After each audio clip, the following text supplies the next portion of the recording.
Yan ng inyong napakatamis ng ngiti ang inyong katabi, ang inyong nasa gilid, nasa likuran. Yan na po ba ang pinakamatamis? Yan na daw, yan na daw. Okay. Yan. So sa umaga pong ito, isa pong kagalakan po sa akin at isa rin pong pribilehiyo na minsan pa po na magamit po ng Panginoon at makatayo sa inyong harapan para po sa paghahayag po ng kanyang mensahe para sa ating lahat.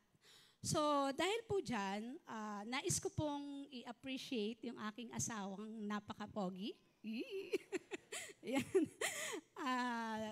Salamat sa pagbibigay ng biglaang opportunity. Biglaan po eh. Yan. So, yun po. At bagamat biglaan, nais ko pong ibalik po sa Diyos ang pinakamataas na papuri at pasasalamat dahil naniniwala po ako that all things work together for good to those that love God and are called according to His purpose. So, nais ko pong pasimulan sa isang tanong ang ating pong pag-aaralan sa umagang ito. Ano po sa palagay nyo ang dahilan o mga dahilan? Bakit po kaya hindi natin lubusang naipapadama or even nadarama ang ating pong pagmamahal sa ating kapwa, sa ating anak, sa ating mga magulang, or sa ating pong mga kapitbahay, or even po sa ating mga kamag-anak, or kapamilya, or kahit sino pa man. Even dito sa loob ng church. Ano po kaya yung dahilan? Or ano po yung mga bagay na bakit hindi natin nararamdaman or minsan parang may kulang? Sa umaga pong ito, pag-uusapan po natin ang conquering barriers to love. Yan.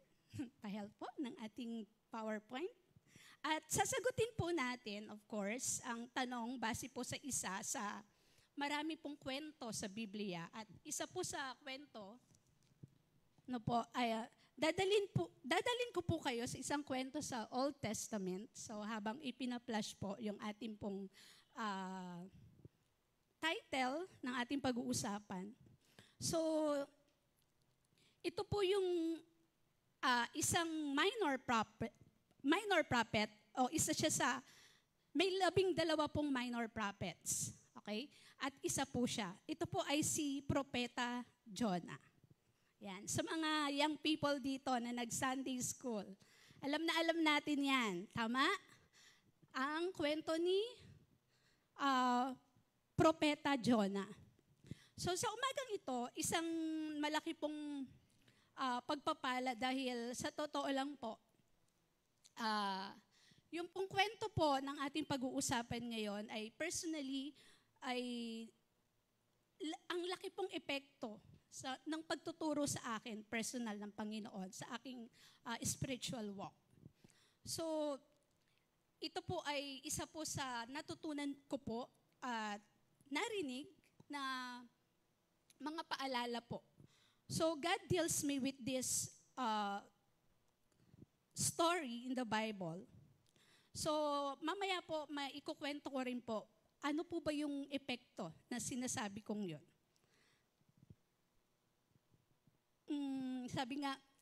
Sabi ko po dito sa notes ko, nagbago po yung pananaw ko sa pagtanggap at pagmamahal sa kapwa. Okay? So, mas labing na po ako. Hindi lang halata. Yeah. Hindi lang halata, no? Pero sa totoo lang po, hindi mo talaga masusukat yung kung paano gagalaw at kikilos ang Panginoon sa buhay mo. Kapag inalaw mo siya or binigyan mo siya ng pagkakataon na talagang kumilos po sa buhay po natin. At ito po yung panalangin ko sa umagang ito na God deals us about sa topic na ito at maging pagpapala rin po sa inyo. So, ngayon po tayo po ay yumuko muna at humingi po ng tulong sa ating pong Panginoon. Tayo po ay manalangin sa Diyos. Aming Amang Banal na nasa langit, patuloy po kaming nagpapakumbaba sa iyong harapan. Lord, patuloy po naming binubuksan ang aming pong puso, ang aming isipan, O Diyos, sa anumang salita, Panginoon, na nagmumula sa iyo. Lord, I pray na i-anchor mo ito sa aming mga puso upang amin po, O Diyos, maisagawa at maisapamuhay. And Lord, I rebuke any works of the enemy, anuman po ang mga salita o mga bagay na hindi galing sa iyo, Panginoon. Ang panalangin ko, O Diyos, patuloy po itong matangay sa hangin, Panginoon, at hindi po ito tumubo sa aming mga puso. But Lord, I declare, sa bulwagang ito, Panginoon, wala kang lalampasan. Lahat po ng naririto, O Diyos, ay patuloy mong kakaugnayin, kakatagpuin, Lord, in your sweetest way, Lord.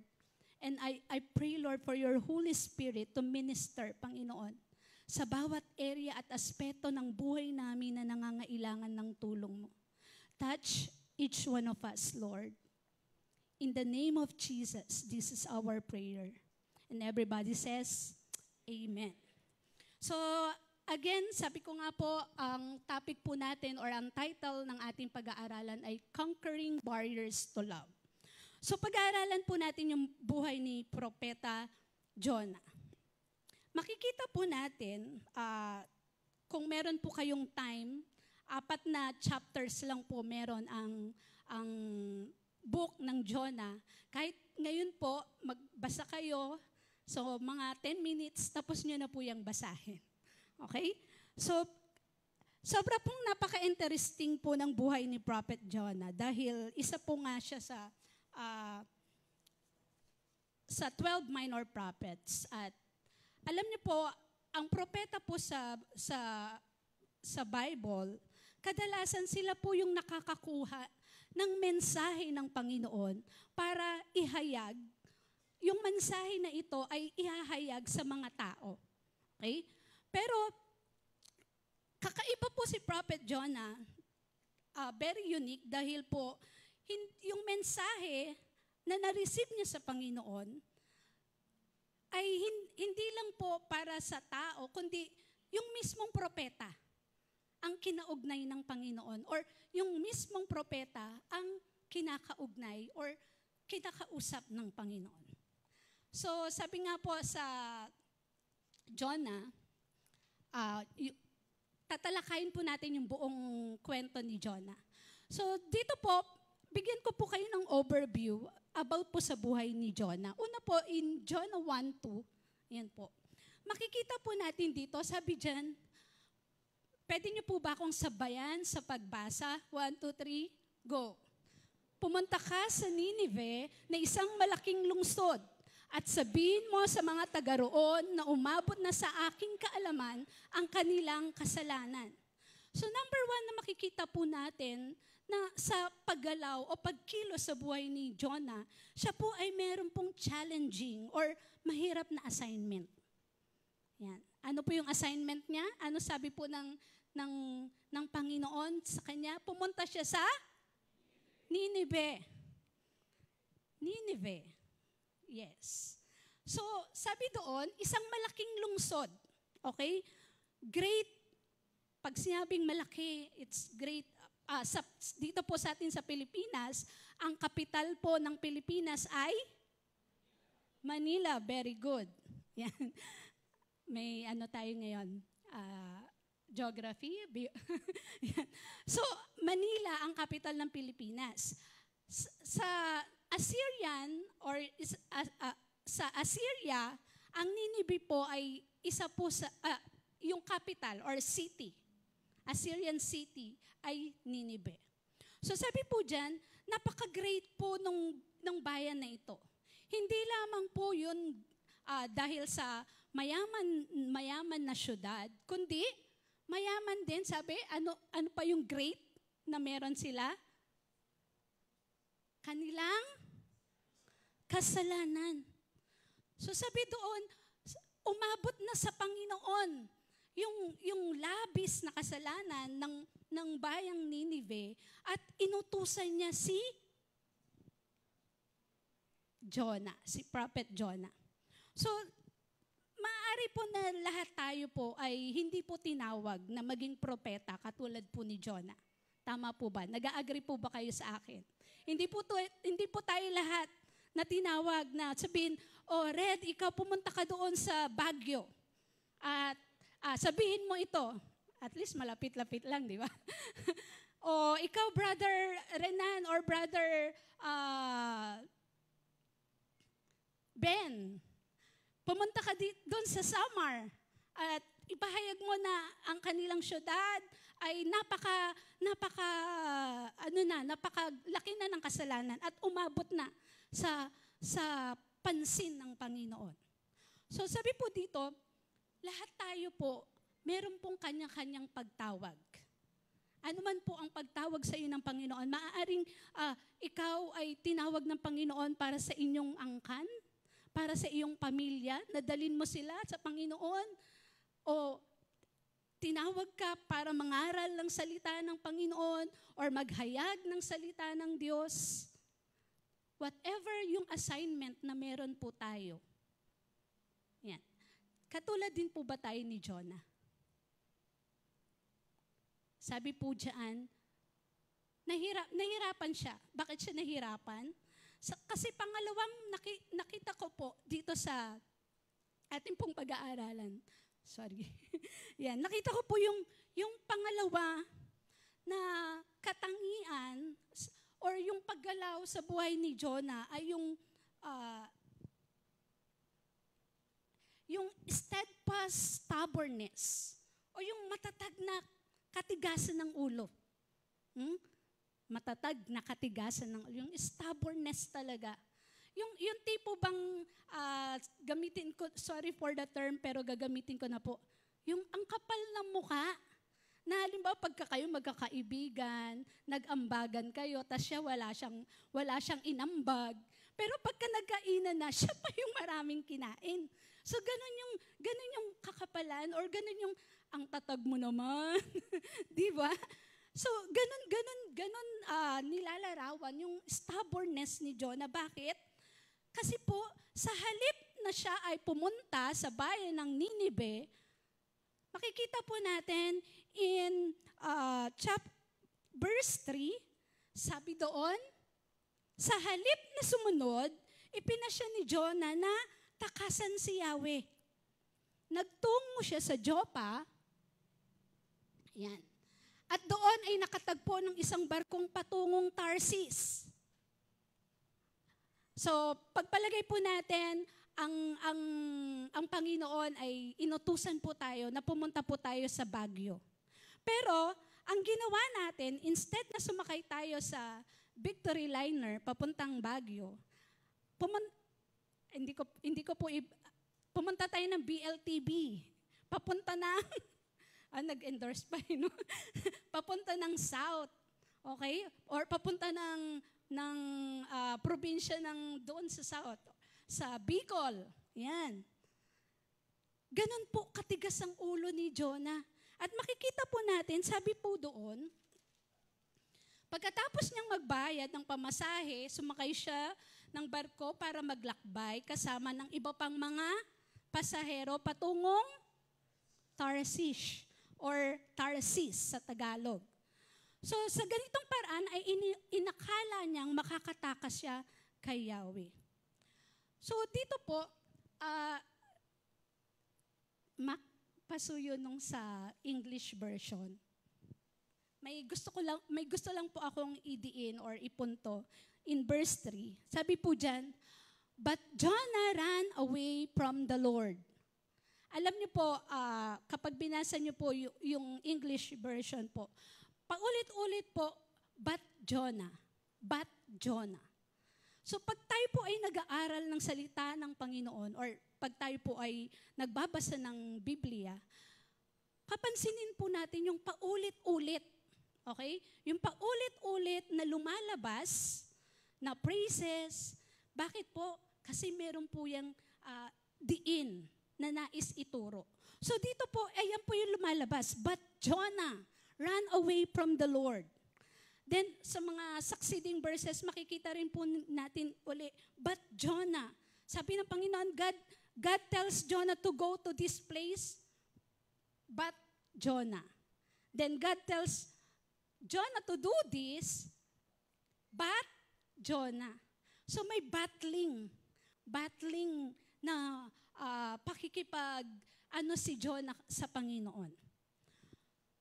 Gusto pong tumakas ni Jonah, saan po siya pupunta? Sa Tarsis, exact opposite ng direction ng Nineveh, para po makatakas sa presensya ng Diyos. Napakatigas po ng ulo niya at ayaw niya pong magsisi. Kahit gusto na ng Panginoon na siya po ay i-deal or siya po ay kaugnayin. So, kaya po ang nangyari, mababasa natin sa chapter 1, okay? Nagpadala po ang Diyos ng, ano po ang pinadala ng Diyos? Isang storm o isang bagyo. Mga kapatid ko po sa Panginoon, sa ating pong panahon, kapag ka po tayo po ay nakakaranas ng bagyo, hindi po yung literal na bagyo, yung bagyo po, yung bagyo ng problema, bagyo ng pagkakasakit, bagyo ng pagkakagalit-galit sa pamilya, or kung ano pa man. Pansinin po natin, kasi baka po kinukuha ng Diyos yung atensyon po natin. Kasi po si Jonah po, nung nagpadala po ang Diyos ng storm, sabi doon, ano po yung ginawa? Yung mga tripulante o yung ibang mga pasahero doon, nagpray na sa kanila, kanya-kanyang mga Diyos. Pero si Jonah, mababasa natin, ano pong ginagawa niya? Natutulog. Kaya, so nagpalabunutan sila at lumabas na si Jonah. Sabi nung mga ibang kasama niya, mag-pray ka na sa Panginoon mo kasi lulubog na tayo. Pero ano sabi ni Jonah? Instead na mag-pray siya, magkaroon siya ng repentant heart. Ano sabi niya? Sabi niya doon, sige, ihulog niyo ko sa barko. Kaya ano pong ginawa? Hinulog siya ng mga tripulante at bigla pong kumalma ang panahon. So one thing, kapag po may bagyo tayong dinarana sa ating pong mga buhay, ay magtanong po tayo, Lord, ano po yung nais mong sabihin? Or ano po yung bakit po? Bakit ko nararanasan to? Kasi po pwedeng kinukuha ng Diyos ang ating atensyon. Sa totoo lang po, binigyan po tayo ng compass ng Diyos within sa ating kalooban.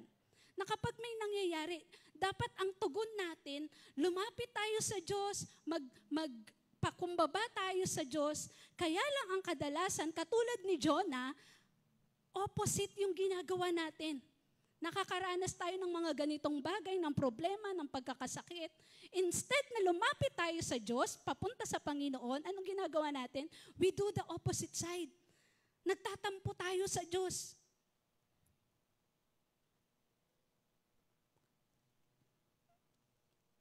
Tingnan po natin, sino nga po ba si Jonah? Tingnan po natin, sino po si Jonah? So, sabi po dito, may 4 pong kategorya na mababasa po tayo. Sabi, si Jonah po ay isang creature in God's creation. So, siya po ay isang katulad po ng hangin, ng mga isda o ng mga halaman. Siya po ay isa rin pong creation ng Diyos. Pero yung hangin, no? Yung animals o yung fish, sumunod sa Lord. Pero si Jonah, ayaw niya sumunod sa Diyos. Pangalawa, sino po si Jonah? Jonah is a human in God's image. So sabi po, may animal kingdom, may plant kingdom na nag-o-obey sa God. But Jonah, sabi, who has God's own image, hindi po sumunod. Ayaw sumunod. Ang tigas ng ulo. Pangatlo, sabi doon, a Hebrew in God's covenant. So hindi lamang po siya created ng Lord at hindi lamang po siya kinreate sa image ng Diyos. Siya rin po ay galing sa lahi na pinili ng Diyos. O yung bayang Israel, yung Hebrew. Siya po ay isang Hebrew in God's covenant. Kasama siya doon. Isa siya doon sa bayang pinili o sa covenant ng Lord. At panghuli, sabi dyan, a prophet in God's service. 2 beses pong tinawag si Jonah para sa kanya pong assignment. 2 beses. So, siya po ay isang propeta sa service ng Lord. At pangatlo po, makikita po natin in an overview sa buhay po ni Jonah. In Jonah 2, chapter 2, verse 7 to 9, pangatlong bagay po, yung remarkable repentance. Kamangha-manghang pagsisisi. Pero alam niyo po, kadalasan di ba sa Sunday School, lalo na sa mga bata, kapag sinabing ang kwento ni Jonah, minsan napipicture out natin, ito yung barko, tapos may dambuhalang isda doon sa dagat. At kapag tinapon si Jonah, kakainin siya nung dambuhalang isda. Pero pag binasa po natin ang Bible, sabi po doon, nung hinulog siya ng tripulante, sabi, unti-unti siyang lumubog hanggang kaila-ilaliman. Sabi nga po doon, yung whirlwind, okay? Yung ipo-ipo sa dagat or sa ilalim ng dagat, inano siya doon.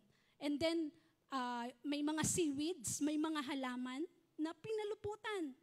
Yung, para siyang, kung i-imaginein po natin, para po siyang human sushi. No? Bago po siya kinain or nilamon ng isda. Pero yun nga po, sa pangatlong movement, sa buhay po, yung remarkable repentance o yung kapansin-pansing pagsisisi. Bakit po?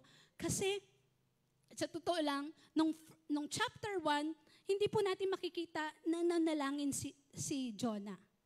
Pero sa chapter 2, doon po siya nanalangin. Pero bago siya nanalangin, 3 araw at 3 gabi muna siya doon sa tiyan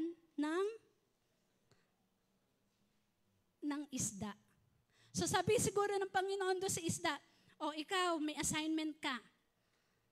Kakainin mo tong isang propetang tong matigas ang ulo. Pero, wag mo siyang i-digest. Okay? Kailangan i-preserve mo siya. So, kailangan mong mag-fasting 3 days at 3 nights. No? So, yung isda nag-fasting kasi hindi niya dinigest o hindi niya dinurog si Jonah. At sabi doon, in verse 7 ng chapter Jonah 2, yan. Sabi po dito, pwede niyo po ba akong samahan muli sa pagbabasa? 1, 2, 3, go. Nang maramdaman kong malalagot na ang aking hininga, naalala ko kayo, Yahweh. Ako'y nanalangin at mula sa banal niyong templo, ako'y inyong narinig.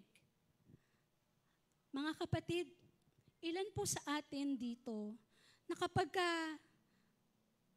katulad ni Jonah, pag malalagot na yung hininga natin, kumbaga, nandun na tayo. Doon pa lang tayo tatawag sa Panginoon. Doon pa lang tayo lalapit sa Panginoon. Sabi po dyan, in chapter 1, no repentance. Walang pagsisisi. Sa chapter 2, meron na broken na si Jonah. At sabi niya, Lord, I will obey. Susunod na ako. Yung kalooban niya, nagbago na. Okay? Sabi po dyan, meron pong 3 pong bagay na ang tao po ay nagiging broken. O yung brokenness natin. Yan. Ito po yung tatlong bagay na mapapansin natin sa broken na tao. Una, yung stripping of self-reliance. O yung hindi ka na nagtitiwala sa sarili mong lakas. Okay? Sinasabi mo na, Lord, hindi ko na kaya. Suko na ako sa'yo. Hindi ka na magtitiwala sa sarili mong lakas. Pangalawa, the shattering of self-will. Hindi na yung sariling gusto mo. Okay? Hindi na yung sariling gusto mo ang masusunod. Kung hindi, ready ka nang sumunod sa Diyos. Ready mo nang ipasakop yung kalooban mo o yung gusto mo sa Panginoon. Pangatlo po, sabi dyan, the softening of the heart. O yung pagpapalambot, pagdudurog, pagbabasag. May pagbabago na ng damdamin or may pagbabago na ng puso. So sabi po dyan, chapter 3 may great repentance. Ito po yung pangatlo sa movement, okay, sa galaw, sa buhay ni Jonah.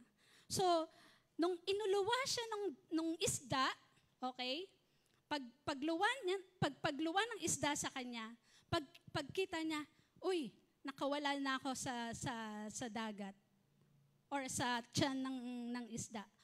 Pwede na ako uling pumunta sa Tarshish. Pero pagluwa sa kanya, may arrow, go to Nineveh. No, kasi in chapter 3, sabi diyan, makikita uli natin, God, yung pagtawag uli, pagpapaalala ng Panginoon sa kanya, go to Nineveh. So, yung calling niya, hindi pa natatanggal, hindi pa naaalis.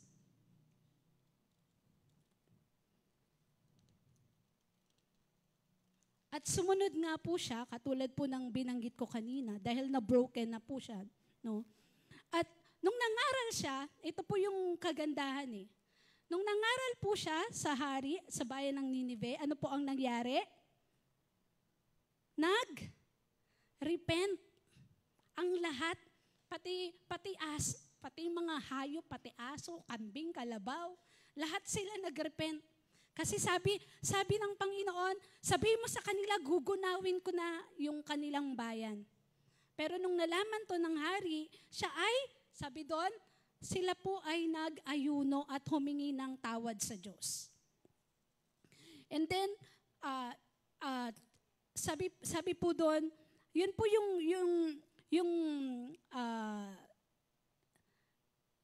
na-displease si Jonah. Bakit? Kasi alam niyo po si Jonah, anchored siya ng tamang theology. Kasi sabi doon, alam niyang mahabagin ang Diyos. Alam niyang mapagmahal. Kaya kapag pinangaral niya yung salita na to, magsisisi yung bayan na yon at patatawarin sila ng Diyos. So, ganun po si Jonah. Alam niya po yung kalikasan ng Diyos na ang Diyos ay mahabagin, mapagpatawad. Kaya, nalungkot siya. At supposed to be in chapter 3, tapos na si Jonah kasi nag-repent na eh. Nagawa niya na yung yung tungkulin niya. Nagawa niya na yung task niya. But meron pa pong chapter 4. At sabi dito, yan, in chapter 4,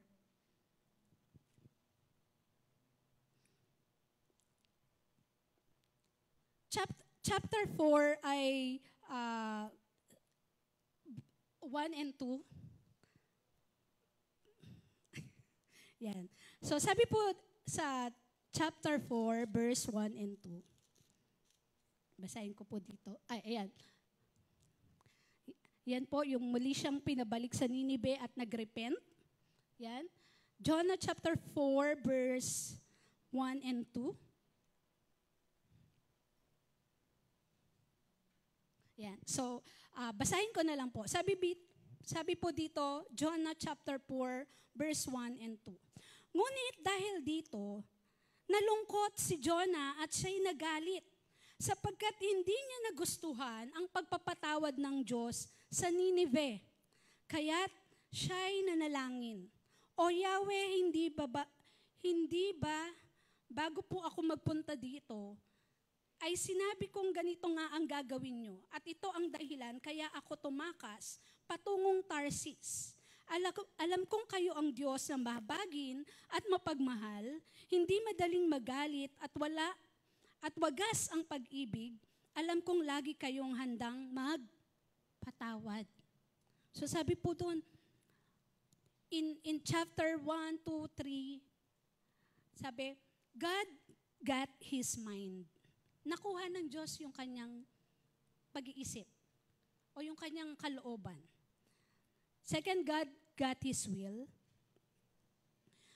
And God got His body, kung saan nadala ng Panginoon yung kanyang presensya sa assignment ng Diyos. Pero sabi doon in chapter 4, God never had His heart. Hindi nakuha ng Panginoon yung heart niya sa verse 1 and 2 ng chapter 4. Kaya the following verses, ano po ang naging mas interesting po? Sa totoo lang po, sabi nga, God is far more interested not in the work that we do, but in the person. God deals with the corruption of our souls, the corruptions of our heart.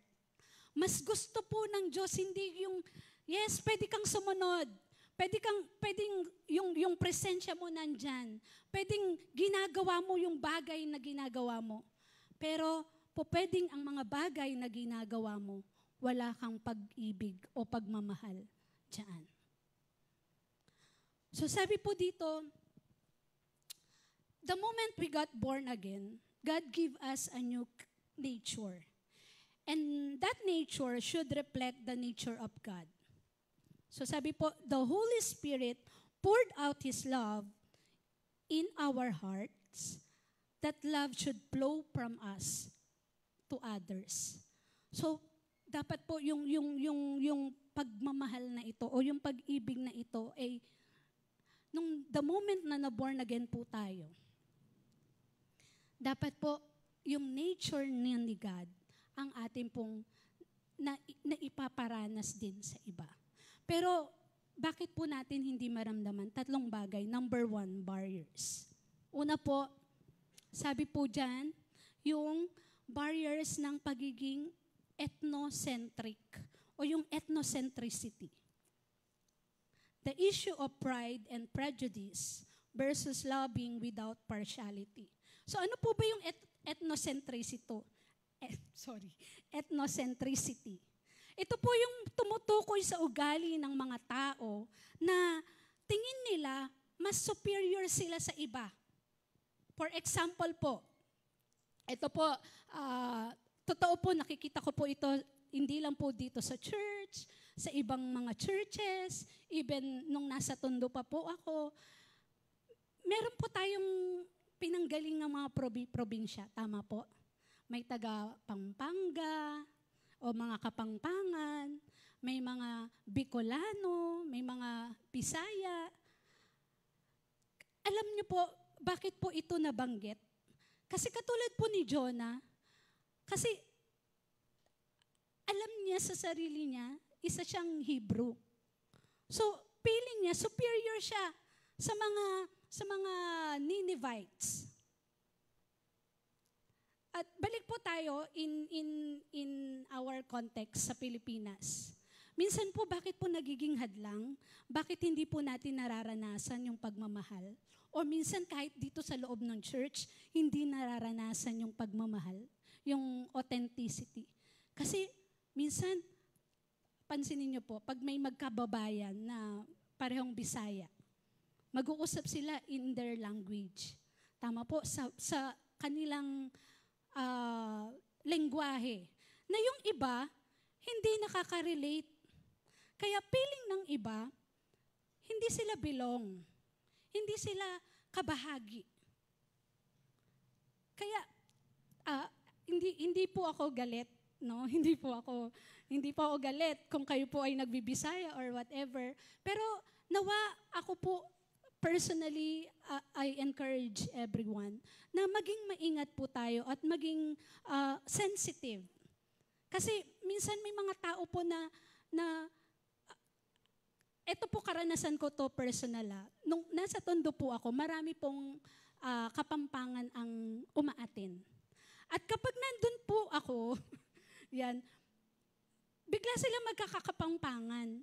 So ako, feeling ko, pinag-uusapan ba ako ng mga to? Kasi hindi ko naintindihan yung ano nila yung lengguwahe nila nawa, tayo po bilang mga Kristiyano, ang maging lengguwahe po natin, isang lengguwahe lang po. Yung lengguwahe po ng pag-ibig. Na kapag alam natin na, ay parang na-o-off si sister or na-o-off si brother, dapat iabotin ko siya dito. So ito po, sa kabilang banda, sabi po dyan, yung ethnocentricity po, or yung pride and prejudice, ito nga daw po yung pagmamahal or pagtingin mo sa sarili mong kultura o etnisidad bilang nakahihigit sa iba. So marami po kasing humahantong sa damdamin po ng pagmamataas o pagkiling. Eto, mga young people, gusto ko rin po kayong i-address na kapag may mga bago tayong mga young people, lapitan natin sila. Encourage natin na madama nila that they are belong, na kabahagi sila, welcome sila dito sa ating iglesia. So, sa kabilang banda po yung pagmamahal po na walang kinikilingan o nangangahulugan po ng pagtrato sa lahat ng pantay-pantay, ng may paggalang at kabaitan. Alam niyo po, minsan yung ethnocentricity na to, hindi lamang po sa yung pagiging grupo-grupo. Sometimes, even sa loob ng pamilya, kung susuriin po natin yung sarili natin, minsan, kapag mas malaki ang sahod ng babae kaysa sa lalaki, minsan mas malakas ang boses ng babae. Gumagana yung ethnocentricity. Nagiging mas matapang mag-utos. O kaya naman, on the other hand, pagka yung lalaki ang kumikita, ganon-ganon na lang tratuhin yung kanyang asawa sa loob ng bahay. Na feeling mo katulong. Hello. Hindi po katulong ang mga asawa niyo po. Sabi po, ang description sa Bible, helpmate, katuwang. Minsan may mga na nagsasabi, pagod na pagod nga ako magtrabaho Tapos pagdating ng bahay, sige, subukan niyo po, palit kayo ng asawa niyo. Kayo po ang mag-alaga ng bata, kayo ang maglaba, kayo ang magplantsa, kayo ang lahat. Sa totoo lang, hindi pa nga sila na binabayaran Pero ginagawa nila ang lahat ng bagay na ito out of love. Ano po? Tama po ba? So nawa, mga kapatid, even sa loob ng church, yung pagiging ethnocentric natin na, may posisyon ako, ganito, dapat sundin mo ko. Nawa, wag po natin itong gamiting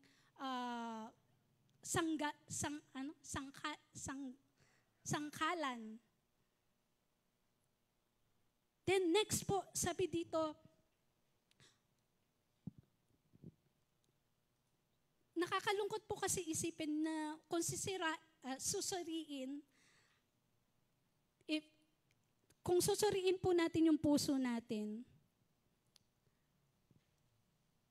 minsan ang simbahan sinasalot na rin po ng ethnocentricity o yung ethnocentricidad. Pangalawang barriers, bakit hindi po natin nararanasan? Ito po yung tinatawag na encampment. O the issue of blessing versus being a blessing. Alam niyo po dito, ang encampment po, ito po ay tumutukoy o nangangahulugan ito ng pananatili po sa isang particular na komunidad o grupo. So, ang issue po, kung ang isa ay dapat tumuon sa pagtanggap ng mga pagpapala o pagiging pinagpala o pagbibigay ng pagpapala o yung pagiging isang pagpapala sa iba. So, in short, ito po yung naging isang problema ni barriers na hindi maipakita yung pagmamahal. Isang problema po na nakita natin kay Jonah, yung issue ng blessing versus being a blessing. Sa totoo lang, blessed po siya ni God. Bakit? Siya po yung tinawag ng Diyos para magpahayag ng magandang balita na to, para maligtas yung bayan. Pero dahil din po sa kanyang, sa barriers na ito, na instead na siya po gustuhin niyang maging pagpapala, anong resort niya sa sarili niya?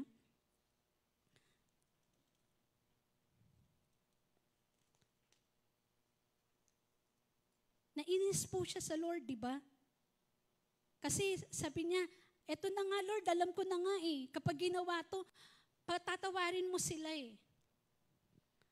Mga kapatid, minsan ito po yung nagiging hadlang na yung paghahanap po natin ng maganda at positibong resulta para sa sarili natin o na tayo ay i-bless.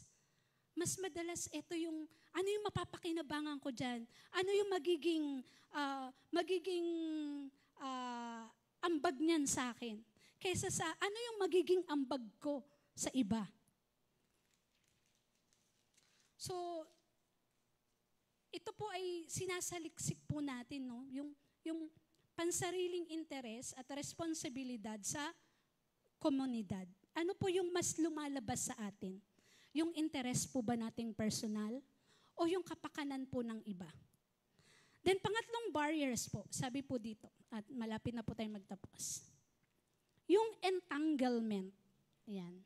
So the issue of flesh versus spirit. So, yung entanglement, ito po yung pagkakakabit o yung pagiging magkakadugtong. Okay? So, sabi po dito tumutukoy po ito sa idea na ang lahat po ng bagay sa universe ay konektado. Yan. So, ibig sabihin, ang ating pong mga aksyon ay maaaring magkaroon po ng epekto sa iba. So, kung paano maaaring minsan yung ating pong physical na pagnanasa at pangangailangan ay iba doon sa nagiging result. Halimbawa po, for example, yung entanglement, ganito po. Yung physical body mo, okay, gustong-gusto niya na halimbawa ay kumain ka, okay? Kumain ka ng mga masasarap, ng lechon, ng kung ano-ano. Pero alam mo na kapag kumain ka nito, magkakaroon to ng epekto sa'yo at hindi lang sa'yo, maging sa pamilya mo, sa surroundings mo. Bakit? Kasi kapag ka nagkasakit ka, syempre hindi lang naman ikaw yung affected. Pati yung ibang kasama mo sa pamilya. So, yung issue po ng flesh, o yung physical na body natin at yung espiritu natin, ano po yung mas nananaig po sa atin? Ano po ba yung higit na mamanifest sa'yo? Na kapag sinabi ng Diyos, anak, patawarin mo na yung kapatid mong yan. Anak, patawarin mo na yung kapitbahay mo na yan na laging humaharang ng parking mo. Ano po yung mananaig sa atin? Yung inis ba natin? O yung ipinagagawa ng Diyos sa atin?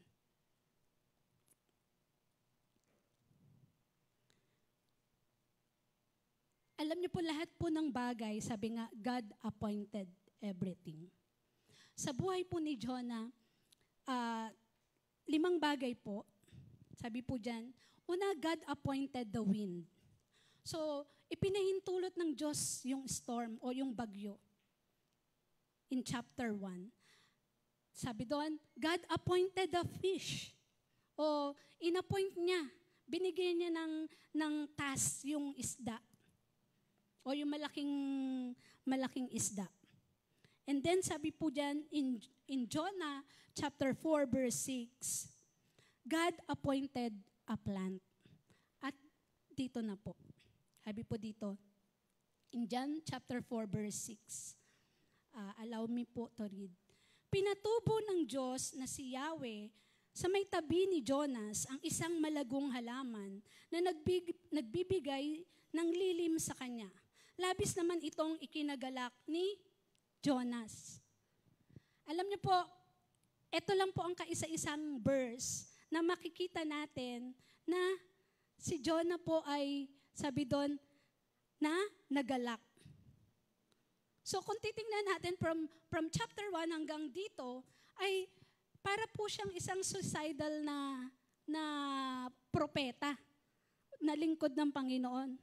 Na patayin mo na lang ako, Lord. Patayin mo na lang ako. Pero ito lang po yung katangi-tangi. Sabi diyan, pinatubo ng Diyos na si Yahweh sa tabi ni Jonas ang isang malagong halaman at natuwa si Jonas. Pero sabi doon, God appointed a worm. In chapter 4 verse 7, tumawag ang Diyos ng isang bulate. Sabi, kainin mo yung halaman na kung saan nalililiman si Jonah. At ang nangyari po, overnight, naubos nga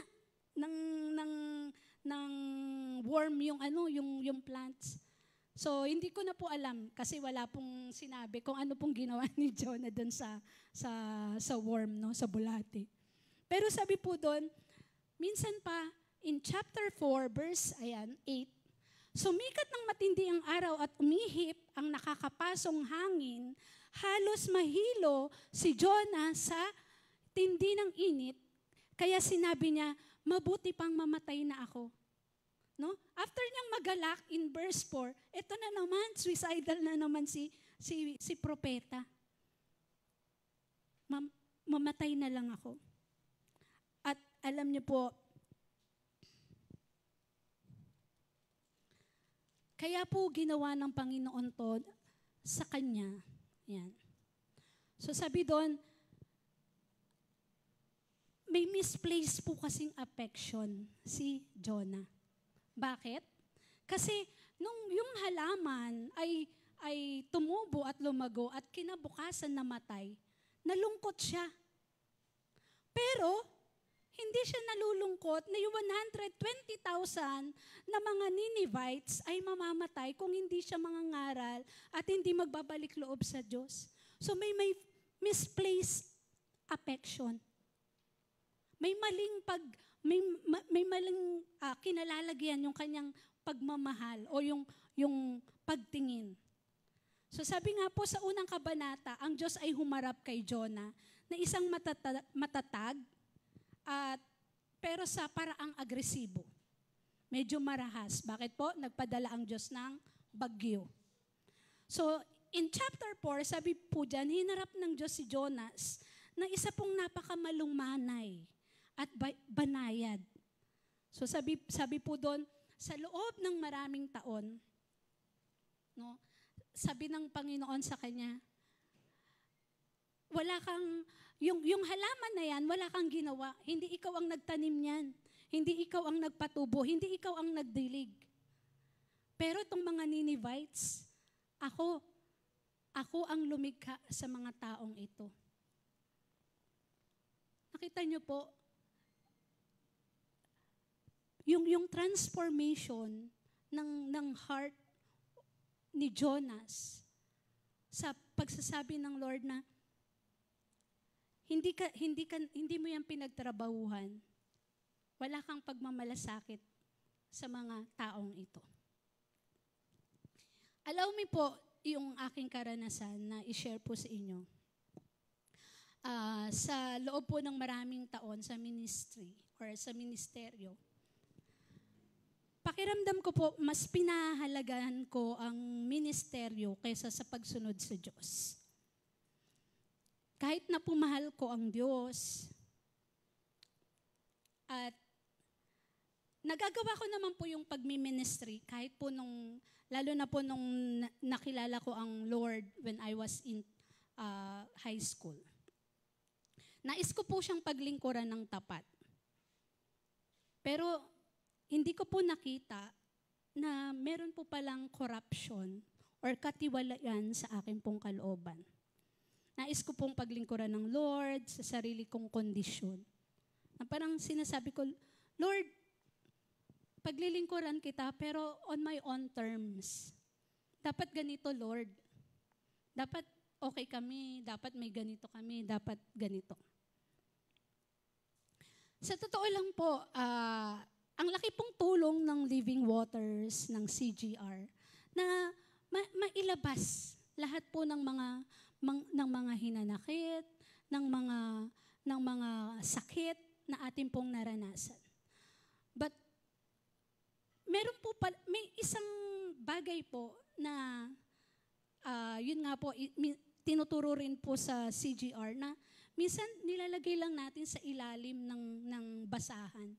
Or we're just putting it under the rugs. Na kala natin, hindi, okay kami ng asawa ko.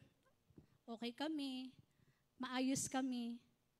Pero alam niyo po, ito po, sobra pong,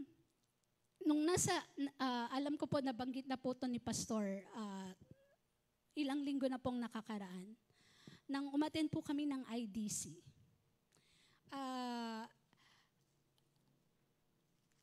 Sobra pong,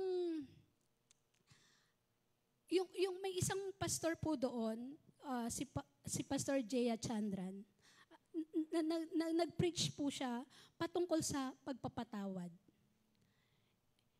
And deep in my heart, sabi ko, okay na eh, pinatawad ko na yung asawa ko.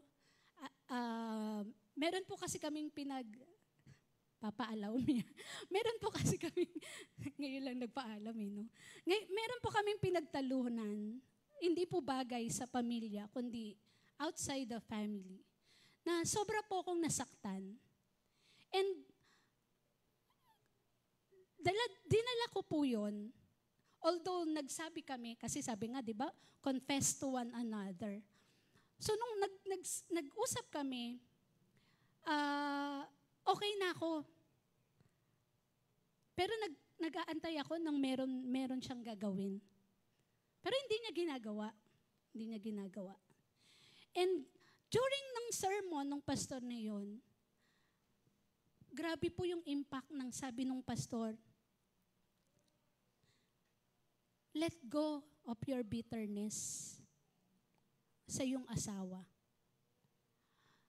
The moment po, sabi ko, nagtaas ako ng kamay sa Panginoon, itinaas ko ang sabi ko, Lord, isinusuko ko tong bitterness. Kala ko, okay na kami. Yun pala, hindi pa pala. Alam nyo, there's something in me sa loob po ng puso ko. At literal po habang nakapikit po ako, para hindi ko po alam kung napanood nyo po yung movie na Black. Yan. Na yung mga Grim Reaper. Meron pong something in me na parang meron pong tabak na nahugot sa puso ko. And alam niyo po, grabe po ang pagdidil sa akin ng Panginoon. Sabi ng Lord sa akin, Nak, yan yung humahad lang. Bakit hindi mo maranasan? Kasi si pastor okay lang eh. Kasi nga nung nag-usap kami, okay na eh. Parang siya, okay siya. Pero ako pala, deep within me, iba pala yung nangyayari sa kalooban ko. Iba pala yung nangyayari sa puso ko. So, sa umaga pong ito, maaaring lahat po tayo ay may mga bagay na nakakasagabal po sa atin. minsan ang hirap pong mahalin ng taong nakasakit sa atin. Minsan ang hirap na patawarin yung tao na nakasakit sa atin deeply. Pero sabi nga, kung saan po kayo nasaktan, doon po tayo manatili. Bakit? Kasi doon ka paghihilumin at pagagalingin ng Panginoon. Maraming beses po, I tried na mag-abroad. Alam po yan ng asawa ko. Gusto ko mag-apply, mag-teacher sa ibang bansa. Bakit? Kasi gusto kong tumakas. Pero nung nagpaalam po ako kay pastor, sabi po ni pastor sa akin, pag umalis ka, alam mo na. So, alam ko na daw po. So, in my heart, nagkaroon po ako ng takot. Yung fear na Lord, ako yung nakakasagabal sa galaw mo. And I'm surrendering it all to you. Mga kapatid at minamahal ko sa Panginoon, ilan po kaya sa atin na I know some of us, meron po dito na kinakaugnay ka ng Lord. Gusto ng Lord palayain ka sa hurt. Palayain ka dyan sa nararamdaman mo. Nawa sa umagang ito, mga kapatid, let us respond sa Panginoon. Tayo pong lahat ay tumayo at inaanyayahan ko po yung ating worship team. And as we end in prayer, nais ko pong tawagan si Pastor para po i-end po tayo sa ating pong. Amen. Sige, pwede ho bang umawit ho muna tayo sa Lord. No? At habang nagpe-prepare po yung worship team, sige, akit na ho kayo. Natutuwa lang ho ako doon sa nabanggit ho ng asawa ko, no? Na yung regarding po kay Jonah, di ba? At tama ho eh. So sabi ho doon si Jonah, ang Diyos ay... Hello, ayan. Ang Diyos nakuha ni Lord yung isipan ni Jonah eh. Tama ba? Yung mind niya. Sabi, God got his mind. Even nakuha rin yung will ni Jonah, yung kagustuhan na pasunod ni Lord eh. Tama, di ba? Kahit ayaw ni Jonah, dahil kinain siya ng isda, ng dambuhalang isda, at talagang no choice kailangan niyang gawin. No? Kailangan niyang gawin yung pinagagawa ng Lord sa kanya. Naintindihan mo? God got his mind, his will, and even God got his body. No, talagang even po yung katawan, physical na katawan ni Jonah, nakuha ni Lord, napasunod ni Lord. Pero tama ho yun. Isang bagay na hindi po nakuha ng Lord kay Jonah, mula chapter 1 hanggang chapter 4, yung puso ni Jonah. Tama ho ba? Hindi nakuha ni Lord eh. At alam niyo, sa totoo lang, si God, napaka-gentleman niya. Napaka-gentleman ng Lord. Hindi siya mapanghimasok. Lalo na pagdating sa puso natin. Sa pagmamahal po natin, sa laman ng kaloob-looban ng puso po natin. Hindi niya ho yan sasakupin nang wala mong pahintulot. Amen ba? Nasusundan ho ba? Alam niyo ho, at sa totoo lang, di ko alam kung mapapansin niyo, kahit po ako sabi ko nga, Lord, ano ba talaga yung gusto mong sabihin sa amin bilang yung anak, bilang church? Alam niyo, hindi ko maipaliwanag rin. Even sa totoo lang, sabi nga na miss ko, biglaan ko lang ho siya talaga na-assign. Kasi supposed to be dapat ako yung nag-preach ng joint prayer meeting, so nag-aral ho ako. Ako yung magpe-preach mamaya sa Marilao sa anniversary at nagpe-prepare rin ako. Sabi ko sa miss ko, hindi ko kaya mag-prepare ng 3 preaching in just 1 week.